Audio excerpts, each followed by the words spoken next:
titik akhir kita ini kan pada saat pemilu kampanye akbar sampai tidak tertampung oleh masyarakat, baik itu relawan, simpatisan, termasuk masyarakat sendiri yang ingin datang di JIS. Maka dari itu setelah Pilpres berjalan 14 Februari kemarin, kita berkonsolidasi.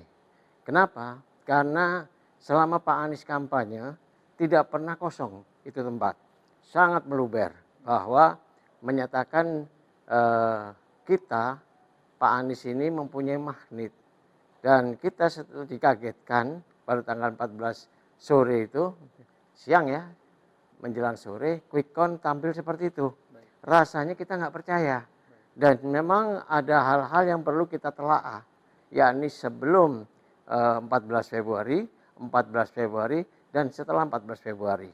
Maka dari itu kami seluruh relawan yang tadinya terbentuk di berbagai daerah, berbagai nama, lebih dari 1.000 relawan, kita berkonsolidasi hari ini bukan hari yang terakhir, tapi hari yang pertama untuk menunjukkan bahwa masyarakat ini berharap, punya harapan, di mana tahun-tahun mendatang itu ada perubahan yang sangat dibutuhkan oleh masyarakat Indonesia. Oke, salah satu hal yang dibahas juga tadi juga oleh seluruh relawan yang ada adalah adanya aksi pada tanggal 1 Maret 2024. Aksi ini aksi seperti apa? Apakah ini merupakan bentuk aksi yang dilakukan untuk mendukung hak angket atau seperti apa, Pak? Baik, nanti tanggal 1 Maret kita bersama-sama dengan masyarakat yang terdiri dari berbagai macam elemen, bisa dari masyarakat biasa, bisa simpatisan Amin, bisa juga simpatisannya Ganjar, ya, Ganjar Mahfud, dan juga masyarakat yang merasa peduli terpanggil untuk menyuarakan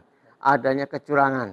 Yang pertama kita menolak Pilpres ya curang.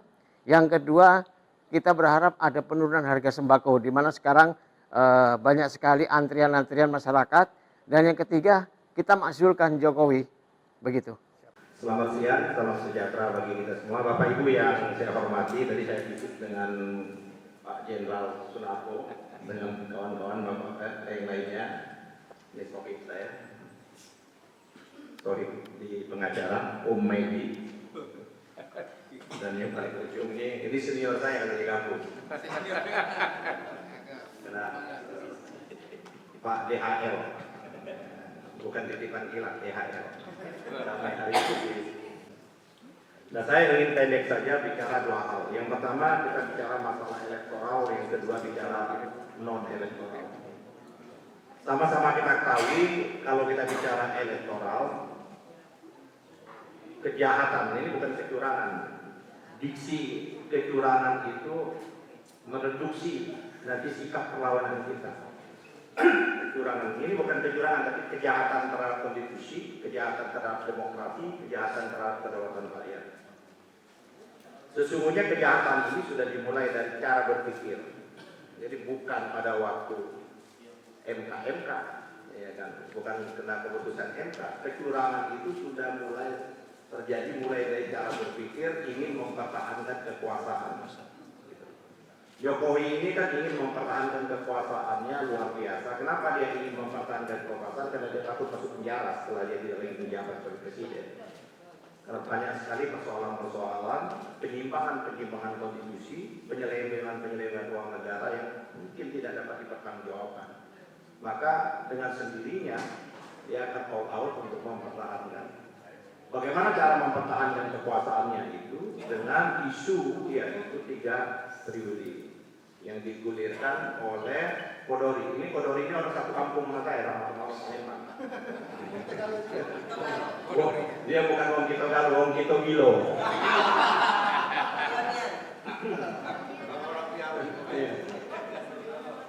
Gagal di 3 periode, ya kan? Dia mencoba untuk memasangkan yaitu Prabowo Jokowi.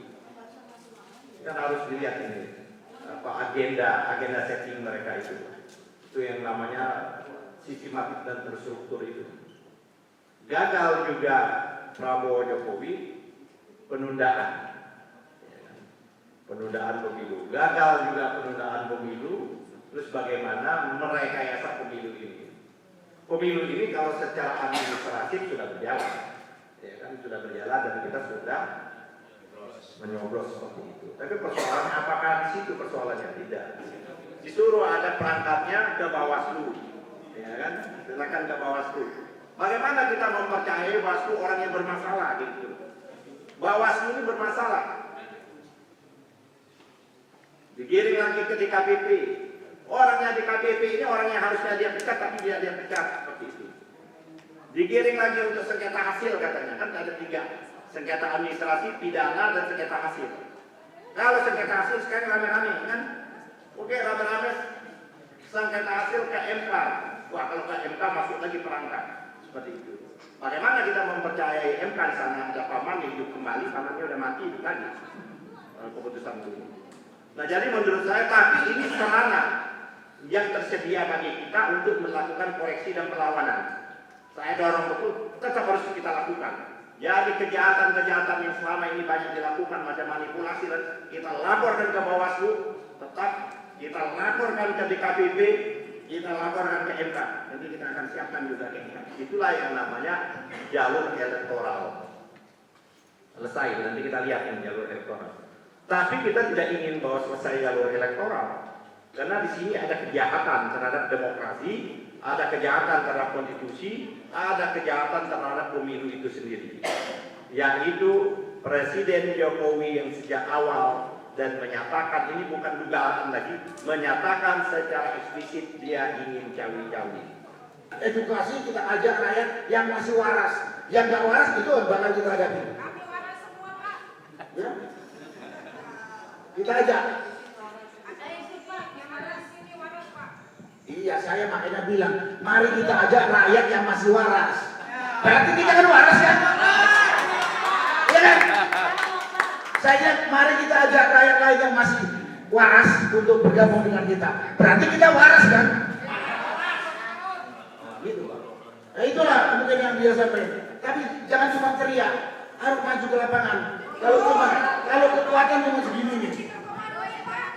Tinggal nunggu komando Pak, kita bergerak. Sekarang Ya udah bergerak. Sekarang siap ada komando, ayo Pak. Kumpul. Ya kumpul sekarang. kumpul. Ayo, siap. Satu komando, Pak, deketin. Ya. Jangan dikhawatirkan Pak.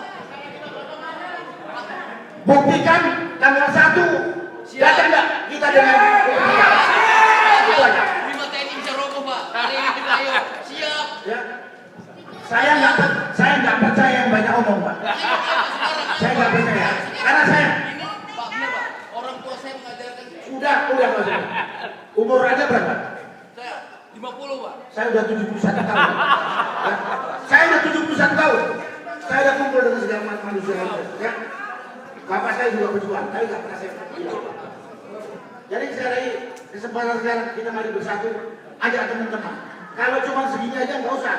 Karena namanya mau bunuh diri. Kalau mau bunuh diri di rumah saja. Komando Pak. Nah, itu aja. Pengecut yang mengatakan tunggu komando. Ya, itulah pengecut. Saya tidak tunggu komando. Kalau nanti saya hitung sudah mampu, saya maju. Ya, jelas. Udah, masa ini. Orang yang bertanya mana komando, itu ada tanda seorang pengecut. Tanda seorang pengecut. Kalau dia bilang pengecut, boleh maju. Bawa teman maju. Terakhir. Saya tidak panjang lebar karena semua apa yang dibicarakan tim hukum nasional termasuk sobat saya Ahmad Yani maupun dengan Bapak Jenderal Sunarko dan Pak Sutri sudah disampaikan. Saya hanya memotivasi ke semua untuk melakukan perubahan. Satu-satunya jalan masuk kubur kita siap, apalagi masuk penjara. Jadi semua turun, tunggu lihat kekuatan semua apa yang dikatakan Pak Jenderal Sunarko. Jadi saya hanya motivasi semua harus siap apapun yang terjadi. Demikianlah penyampaian saya dan dilanjutkan oleh rekan-rekan saya yang cukup potensial dari Damai Hari Lubis dan yang mulia Bapak Egy Suryana. Ini sohib saya nih dari zaman jebot. Terima kasih. Assalamualaikum warahmatullahi wabarakatuh. Waalaikumsalam warahmatullahi wabarakatuh. Putusan DKPP yang berkait dengan memperingati Ketua KPU peringatan keras terakhir 2 kali setidaknya. Pertama waktu dia selingkuh dengan wanita emas, diperingati terakhir oleh DKPP. Yang kedua, menerima pendaftaran dari Gibran atau 02 sebagai capres dan cawapres. Padahal PKPU-nya, peraturan KPU-nya belum diganti, masih syaratnya 40 tahun. Artinya udah ada pelanggaran hukum, diperingati lagi keras dan terakhir. Ini bagaimana? Terakhir kok 2 kali? Ini kan blok. Ya. Nah, persoalan seriusnya adalah kita sudah di blok begini tadi. Kok kitanya cicing wae cek sudah gitu. Saya tidak diam bersama DHL dan tim hukum, saya buat tim pembela ulama dan aktivis, saya datangi KPU, ya, terutama ada angka 54 juta suara fiktif. Bagaimana sampai 54 juta? Apa yang fiktifnya? Orang sudah meninggal, dijadikan tetap daftar calon tetap. Satu kepala keluarga, anak-anaknya sampai 400. Ini sangat sadis. Ini sebelum TPS, sebelum nyoblos, sudah terkondisi secara sistematis, terstruktur, dan masif. Ya kan? Makanya saya tambah, bukan TSN sekarang, tambahannya BG, brutal dan gila. Terstruktur, sistematis, masih brutal dan gila. Waktu di TPS yang Anda lihat coba, satu kotak TPS itu harus paling banyak 300. Nah, ada di satu kecamatan atau di satu tempat itu berjumlah 561.000. Itu kan untuk satu kecamatan. Kok jadi satu TPS? Langkah-langkah yang sudah kami perbuat, saya tim hukum nasional. Saya nggak percaya dengan langkah yang akan kita buat. Bukan saya mengalir kawan. Kita sudah ada putusannya, gugatannya seperti ini, gambarannya tinggal dibuat, kalau nggak cocok, putusannya sudah ada, kalah. Setelah kalah, kita protes, itu sudah telat. Melanggar putusan MK satu kali dan mengikat. Final and binding, tidak ada banding, itu satu kali bak undang-undang. Ini undang-undang hukum. Jadi kalau kita sekarang nggak berani, itu mimpi, tidur siang untuk protes putusan. Kita melanggar hukum titik. Kalau sekarang tidak melanggar hukum. Jadi begini, apa sih dasar-dasar hukum kita? Yaitu pemimpin tidak boleh melanggar janji. Jokowi janjinya berapa? Yang dia bohong. Catatan kami yang pernah kami gugat di PN Pusat adalah 66 kali. Kalau sekarang sudah 100 kali lebih. Nggak boleh bohongi rakyatnya. Nggak boleh nabrak undang-undang. Dia tabrak. Nah, dasar hukum kita apa untuk turun ini? Pasal 2 Undang-Undang Dasar 45. Kedaulatan di tangan rakyat. Bismillahirrahmanirrahim. Manifesto Perjuangan Perubahan Indonesia. Manifesto Perjuangan Perubahan Indonesia. Kami mewakili jutaan pejuang perubahan dari seluruh Indonesia. Kami mewakili jutaan pejuang Indonesia. Dengan ini menyatakan sikap. Satu. Menolak Pilpres curang. Dua. Siap mendukung dan mendesak agar DPR RI segera menjalankan hak angket dan hak interpelasi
kecurangan